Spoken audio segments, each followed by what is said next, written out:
अस्सलाम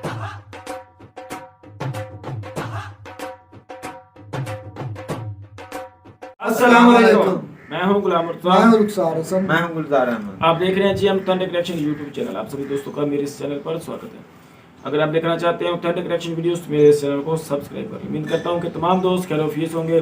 दुआ है कि आप हमेशा खुश रहें, यूं हंसते मुस्कुराते। आज हम जिस वीडियो पे रिएक्शन ले रहे हैं, वीडियो का टाइटल कुछ हिंदी में है, लेकिन जो समझ आ रही है वो हम बोलते हैं स्विट्जरलैंड एग्रीगेट डेवलपर इंडियन।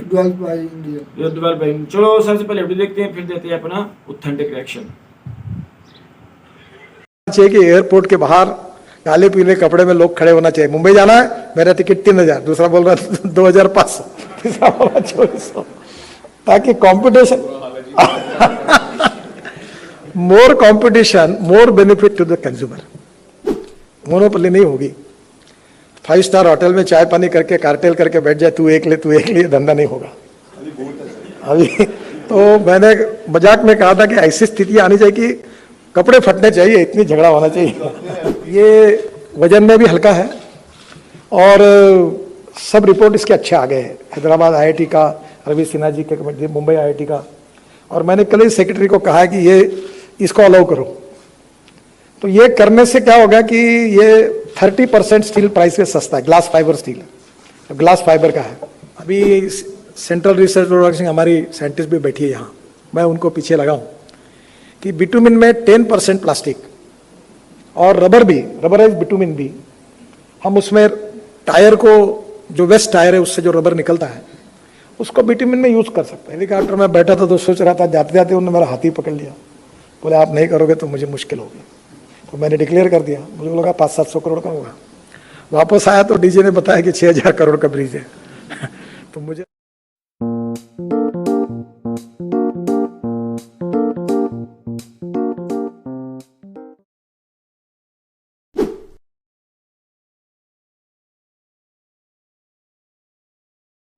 जैसे एविएशन में हुआ तो मैं मजाक में कहता था, अजय जी मेरे मित्र हैं, कि ऐसा जमाना आना चाहिए कि एयरपोर्ट के बाहर काले पीले कपड़े में लोग खड़े होना चाहिए। मुंबई जाना है, मेरा टिकट 3000, दूसरा बोल रहा है 2500, तीसरा बोल रहा है 2400, ताकि competition more competition more benefit to the consumer. तो धीरे धीरे सब क्षेत्र में जितना भी हमारे यहाँ रोड में ऐसा ही हुआ। आप जो कह रहे हैं वो कॉन्ट्रैक्टर भी यही कह रहे हैं, क्योंकि कॉन्ट्रैक्टर तो मोनोपोली चाहते हैं। और मैंने अब निर्णय किया कि नहीं, मोनोपोली नहीं होगी। 5 स्टार होटल में चाय पानी करके कार्टेल करके बैठ जाए, तू एक ले, धंधा नहीं होगा अभी। तो मैंने मजाक में कहा था कि ऐसी स्थिति आनी चाहिए कि कपड़े फटने चाहिए, इतनी झगड़ा होना चाहिए। तो अभी वो हो गया कि 25-25 लोग आ रहे, 30-30% बिलो जा रहे। वो भी स्थिति अच्छी नहीं थी। फिर मैंने अभी कुछ कंडीशन उसमें जो रिलैक्स की थी वो रोक दी। पर एक बात है कि कंपटीशन होनी चाहिए, कॉस्ट ऑफ कंस्ट्रक्शन अच्छी होनी चाहिए, कम होना चाहिए, और क्वालिटी ऑफ कंस्ट्रक्शन इंप्रूव होनी चाहिए। अभी मैं बता रहा था कि स्टील और सीमेंट की कीमतें बढ़ी है और इंडस्ट्री रियली प्रॉब्लम फेस करी है। तो मैं सोचता हूँ अल्टरनेटिव ढूंढना चाहिए। 2-3 अल्टरनेटिव आए, जिसमें और एक बात के लिए आप आगे जाइए, जैसे आपने टनल के इंटरेस्ट लिया था, वो है प्रीकास्ट। मैंने फाइल पर साइन कर दी है और हम चाहते कि प्रीकास्ट के लिए काफ़ी इंकरेजमेंट करें, काफ़ी पॉलिसी बनी है, आई है अभी। तो ये मैं अभी पूना गया था, तो मलेशियन टेक्नोलॉजी के साथ उन्होंने ये फैक्ट्री डाली है। तो फैक्ट्री में जब गया, इतनी क्वालिटी अच्छी थी उसकी कि मुझे इतनी खुशी हुई। उन्होंने कहा कि मैं 1 साल के लिए बुक हो गया, अब सब लोग उनसे ले रहे हैं। तो एक तो ये हर डिस्ट्रिक्ट में एक प्रीकास्ट की बड़ी फैक्ट्री खुले और धीरे धीरे कंस्ट्रक्शन में प्रीकास्ट का उपयोग। अभी रेलवे के हमने स्कीम तैयार की है कि रेलवे के आरओबी हम बना रहे, 10,000 करोड़ का फर्स्ट फेज में हम लोग रेलवे के आरओबी बना रहे, सीआरएफ में स्टेट गवर्नमेंट को पैसा देकर। और मैंडेटरी जो 1 लाख पीसीओ के ऊपर रेलवे को बनाया, तो हम कह रहे कि एक ही डिस्ट्रिक्ट में 10-10, 15-15 का पैकेज खोलेंगे और पैटर्न डिजाइन बनाएंगे। 2 लेन रेलवे, 4 लेन रेलवे, 6 लेन रेलवे, तो प्रीकास्ट का हो जाएगा, तो कॉस्ट 30% कम हो जाएगी। तो मैं तो स्टील और सीमेंट का कोई विरोधी नहीं हूं, पर ये जमीन पर उसी समय चलेंगे जब इनके लिए अल्टरनेटिव पैदा होंगे। नहीं तो जो मार्केट में वर्ल्ड में कीमतें बढ़ेगी, यहाँ बढ़ेगी, और अभी तो दुगनी कॉस्ट हो गई है, कॉन्ट्रैक्टर ने काम ले लिया है। There is a crucial problem. तो अभी ये ग्लास फाइबर का अभी अंतिम इसमें है, ये वजन में भी हल्का है और सब रिपोर्ट इसके अच्छे आ गए हैं। हैदराबाद आईआईटी का, रवि सिन्हा जी के मुंबई आईआईटी का, और मैंने कल ही सेक्रेटरी को कहा है कि ये इसको अलाउ करो। तो ये करने से क्या होगा कि ये 30% स्टील प्राइस में सस्ता है, ग्लास फाइबर स्टील, तो ग्लास फाइबर का है। तो मुझे लगता है ये इस प्रकार के अल्टरनेटिव को आप अपनाओ। अभी ये एग्रीगेट का प्रॉब्लम है कुछ स्टेट में। आज ही सुबह मुझे पास कॉन्ट्रैक्टर आए थे, उनको 5 पैकेज मिले दिल्ली कटरा में। तो मैंने सेक्रेटरी और हमारे मनोज कुमार जी को कहा कि वो बोले सॉइल स्टेबलाइज करके हम लोग करते हैं, तो मैंने तुरंत परमिशन दो। और इसके कारण कॉस्ट ऑफ कंस्ट्रक्शन भी कम होगी, क्वालिटी भी सुधरेगी। जूट और हमारा कॉयर, इसको भी यूज करने के बारे में मैं बहुत आग्रही हूँ, ताकि इसका फायदा हमारे गरीब लोगों को मिलेगा और उसके कारण भी काफ़ी रोड का लाइफ बढ़ता है। ये जो हमारे यहाँ डिपेंडेंट इंजीनियर होते हैं, डिपेंडेंट नहीं, इंडिपेंडेंट इंजीनियर, मैंने उनका नाम डिपेंडेंट रखा है क्योंकि वो अधिकारियों के चेहरे की तरफ निर्णय करते हैं। I got a very bad opinion about them. वो सिस्टम को बदलना चाहते हैं, प्रोजेक्ट मैनेजमेंट कंसल्टेंसी लाना चाहते हैं, पीएमसी। तो हम लोग चाहते हैं कि अब नई नई टेक्नोलॉजी को स्वीकार करो, क्योंकि डिफेक्ट लायबिलिटी पीरियड है, वो आप अगर एक्सेप्ट करके प्रयोग करते हो तो करना चाहिए। अभी सेंट्रल रिसर्च ऑर्गेनाइजेशन हमारी साइंटिस्ट भी बैठी है यहाँ, मैं उनको पीछे लगाऊं कि बिटुमिन में 10% प्लास्टिक और रबर भी, रबराइज बिटुमिन भी, हम उसमें टायर को, जो वेस्ट टायर है उससे जो रबर निकलता है उसको बिटुमिन में यूज कर सकते हैं। और मैंने कल ही सेक्रेटरी को कहा कि आप ऐसी सिस्टम तैयार करो जो सेंट्रल रिसर्च और सलाह लेकर, कि प्लास्टिक, और हमारी जो अभी एनएचए की चेयरमैन है वो प्रधानमंत्री ग्राम सड़क योजना का काम कर, उन्होंने बहुत अच्छा काम किया है और उन्होंने प्लास्टिक रबर काफ़ी यूज़ किया है, वेस्ट प्लास्टिक। अभी तो मैंने कल देखा कि प्लास्टिक की गिट्टी भी बन गई है, स्टोन, वो भी यूज़ हो सकती है। वो बोले 15,000 रुपये टन, मैंने बोला इतना क्यों, तो उसको कीमत कम नहीं हो सकती क्या? तो धीरे धीरे इनोवेशन बहुत हो रहा है और कॉस्ट ऑफ कंस्ट्रक्शन को कम करना और क्वालिटी ऑफ कंस्ट्रक्शन को इंप्रूव करना, ये बहुत इंपॉर्टेंट है। और इसके लिए सबसे पहली बात है कि मैं आपसे अनुरोध करूंगा कि आप इनोवेशन, नई जो प्रैक्टिसेस है उसके प्रयोग करिए जो प्रूवन है, और उसके लिए कोई अड़चन आती है तो मेरे पास आइए, क्योंकि सरकार में नई काम करने के लिए आउट ऑफ बॉक्स थोड़ी अड़चनें आती है शुरुआत में, पर एक बार अगर एस्टेब्लिश होता है तो कोई अड़चन नहीं होगी। और इसलिए मुझे बहुत खुशी हुई, आप भी कभी जाइए। और कभी कभी एक करना है कि आम के आम गुठली के दाम भी ढूंढना चाहिए। अब वो टनल से जो मटेरियल निकलता है, मैंने जम्मू कश्मीर और लद्दाख ले दोनों के एलजी को कहा है कि हमें जगह दे दो, पड़ी है वहाँ, वो जगह तैयार होकर वो सब डंप वहाँ डालेंगे और वहाँ के लोगों को रोजगार मिले। ये स्विट्जरलैंड से भी, हमारे जो डावोस था उससे भी अच्छी जगह है। मैं भी जाके आया हूँ, गुलमर्ग, बाद में सोनबर्ग और कारगिल के नीचे, इतना सुंदर है। तो मैं उसको एडवेंचर स्पोर्ट्स में डेवलप करना चाहता हूँ। तो वहाँ रोजगार निर्माण होगा, गरीबी बहुत है और टूरिज्म। या ये हमने एक 8 लेन टनल बनाई है, एलएनटी बना रही है दिल्ली मुंबई हाईवे पर। तो फॉरेस्ट अंडरपास है वो, तो नीचे में जाएंगे आप और ऊपर में जानवर और पहाड़ी होगी। हाँ हाँ, एनिमल ओवरपास बना है, बहुत सुंदर है। मैं भी गया था वहाँ, एलएनटी काम कर रही है दिल्ली मुंबई हाईवे पर। तो वहाँ एक प्रदर्शन में चित्र रखा था कि गाड़ी में फैमिली जा रही और बच्चा अपने माँ को बता रहा है देखो टाइगर ऊपर बैठे। तो ये जितना अच्छा का, अभी हमने नागपुर जबलपुर रोड पर बहुत अच्छा टाइगर के लिए किया। आप रोड पर टाइगर नीचे से जाते हैं। तो वाइल्ड लाइफ को भी प्रोटेक्ट करना है, इकोलॉजी एंड एनवायरनमेंट को भी प्रोटेक्ट करना है। अभी हमने ये तय किया कि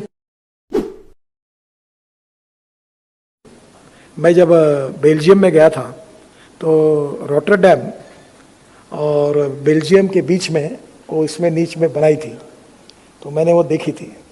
तो नेचुरली अब गंगा पर इतने बड़े बड़े ब्रिजेस बना रहे, ब्रह्मपुत्रा पे बना रहे, तो मुझे लगता है कि इमेंस टनल को भी आपने रिसर्च में लेना चाहिए। मैं एक्सपर्ट नहीं हूँ, पर ये मुझे लगता है ये कॉस्ट कम हो सकती है ब्रिजेस की। मुझे ये सर्वानंद सोनोवाल जो चीफ मिनिस्टर थे उस समय, आसाम के, उनके कॉन्स्टिट्यूंसी में प्रचार के लिए गया था। तो मेरे पीछे पड़े कि यहाँ माजोली करके आइलैंड है ब्रह्मपुत्रा में, बोले आप ब्रिज डिक्लेयर कर दो। मैं बोला कुछ मालूम नहीं, कुछ नहीं, ये आग्रह कर रहा। बोले मैं वो चीफ मिनिस्टर थे, बोले मैं चुनाव में तो जीतूंगा नहीं, आप कुछ भी करो। मैं जब हेलीकॉप्टर में बैठा था तो सोच रहा था, जाते जाते उन्होंने मेरा हाथ ही पकड़ लिया, बोले आप नहीं करोगे तो मुझे मुश्किल होगी। तो मैंने डिक्लेयर कर दिया, मुझे लगा 500-700 करोड़ का होगा। वापस आया तो डीजे ने बताया कि 6000 करोड़ का ब्रिज है। तो मुझे लगा अब क्या करना, तो मैं बोला ये टेक्नोलॉजी बदलो, ये करो वो करो। तो बाद में जब टेंडर हुआ यूपी ब्रिज ने लिया, अभी हमने काफ़ी चेंजेस किए, तो वो 650 करोड़ में हुआ। तो ये टेक्नोलॉजी का उपयोग करने से और नए नए इनोवेशंस का उपयोग करने से कॉस्ट। जी तो भाई वीडियो खत्म हो चुकी है। ये भी इंडिया के कंस्ट्रक्शन डिपार्टमेंट के ये वज़ीर हैं। तो भाई ये भाई साहब जो हैं ये नितिन, हाँ ये नितिन साहब हैं, ये बड़े अच्छा काम कर रहे हैं। इनके शातिर दिमाग की मैं दाद देता हूँ कि इनका जो मैसेज कन्वे करने के जो मेथड होता है वो बड़ी अच्छा होता है। और वो मजाक में वो सारी बातें अपने दोस्तों को भी, अपने दुश्मनों को भी, अपने हर महकमे को भी वो बता देते हैं। इस अंदाज से बताते हैं कि अगला बंदा उसको हजम कर लेता है, कड़वी बात को भी वो हजम कर लेता है। तो भाई ये इस वीडियो में भी वो यही बातें कर रहे थे कि हम अपने नेचुरल रिसोर्सेज को कैसे यूज़ कर सकते हैं, और जो हमारे जो पहले से ऑलरेडी हम चीज़ें इस्तेमाल कर रहे हैं उनका अल्टरनेटिव जो है वो रास्ते हम कैसे इख्तियार करेंगे। मिसाल के तौर पर वो ये बता रहे थे कि हमने अगर रोड्स बनाने हैं तो हमें जो एक ट्रेडिशनल चीज़ें लगी आ रही हैं जो हम इस्तेमाल करते हैं रोड्स बनाने में, तो वो हमें कॉस्टली पड़ते हैं। तो हम क्या ऐसी चीज़ें इस्तेमाल करें कि जिसकी वजह से हमें ये रोड जो है बड़े चीपेस्ट सस्ते हमारे बने। तो उन्होंने जिक्र किया कि ये जो प्लास्टिक होता है ना, वेस्ट प्लास्टिक जो होता है, अगर हम इसको सही तरीके से यूज़ करें और इसको वो कर भी रहे हैं, तो इसको अगर हम रोड बनाने में उसको इस्तेमाल करें तो देर पार रोड्स होंगे, अच्छे होंगे और सस्ते होंगे। साथ साथ उन्होंने वो स्टील के बारे में बता रहे थे, भाई रुखसार बात करेंगे। तो स्टील का जो अल्टरनेटिव है वो क्या है वो देख रहे थे।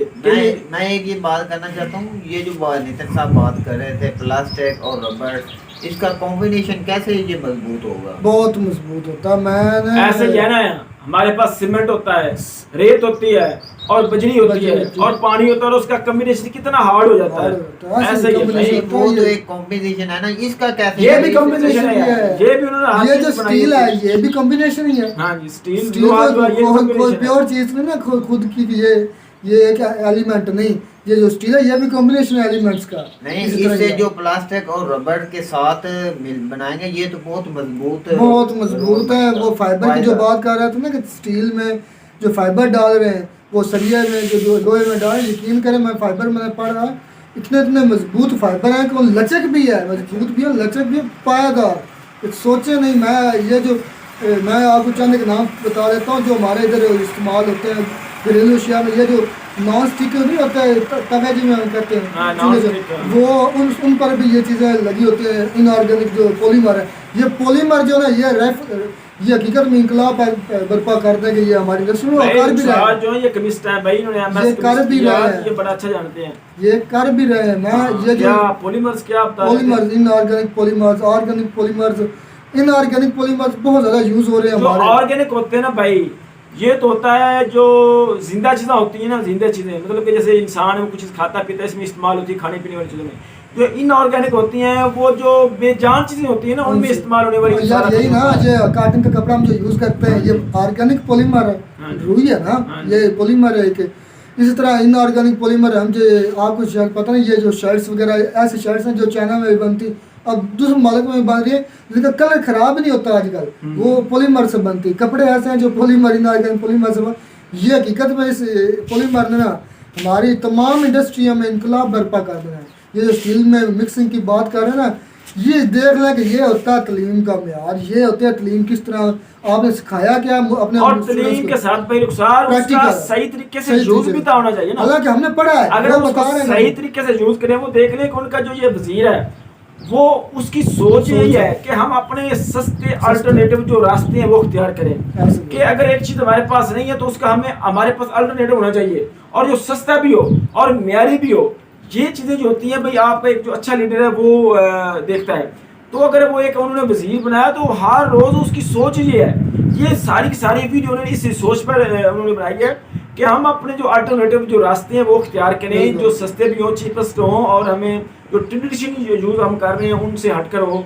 तो इस उन्होंने काफ़ी सारी चीज़ें जो है वो डिस्कस की हैं। माशाल्लाह सारी चीज़ें जो है उन्होंने एक अच्छी सोच की कासी कर दी है। हमसे पढ़ते हैं वो अप्लाई कर रहे हैं। हकीकत बात मैंने तो ये पढ़ा हुआ था और उनकी सोच देखें कि वो इन चीज़ों को किस तरह यूज़ कर रहे हैं। ये यूज करवाते हैं हुक्मरान। हुक्मरान। हमारे हुक्मरानों को अल्फ बे का नहीं पता, उनको अपने दीन का नहीं पता, उनको आयात नहीं आती, उनको ये साइंस किधर से आ जाएगी यार। वो सारे अनपढ़ हैं, वो सही तरीके से इंग्लिश नहीं बोल सकते। ओके, ऐसे। ये देख लें हमारे जो अक्सर जो है सारों की बात नहीं कर, अक्सर हमारे जो साइंसदान हैं उनको उनके हाथों में जब उन्होंने बात करनी है तो उनके हाथों में पर्ची होती है, सिवाय इमरान खान के सारों के हाथों में पर्चियां होती हैं। पर्चियों को देकर वो बात करते हैं इंग्लिश में, किसी दूसरे से बात कर नहीं सकते। और खान साहब जो हैं और मोदी साहब जो हैं वो बेधड़क होकर बात करते हैं ऐसे जैसे उन्होंने कोई चीजें हिफ्ज की होती हैं।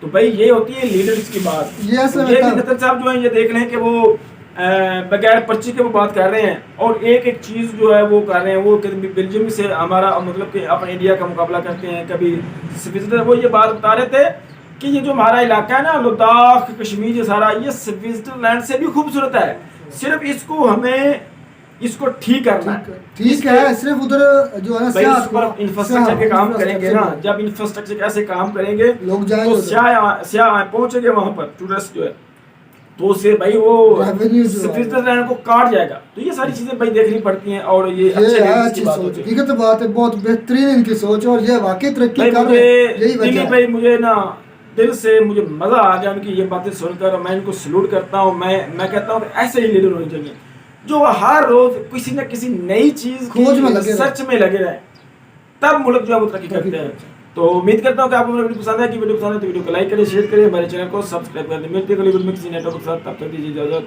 अल्लाह हाफिज।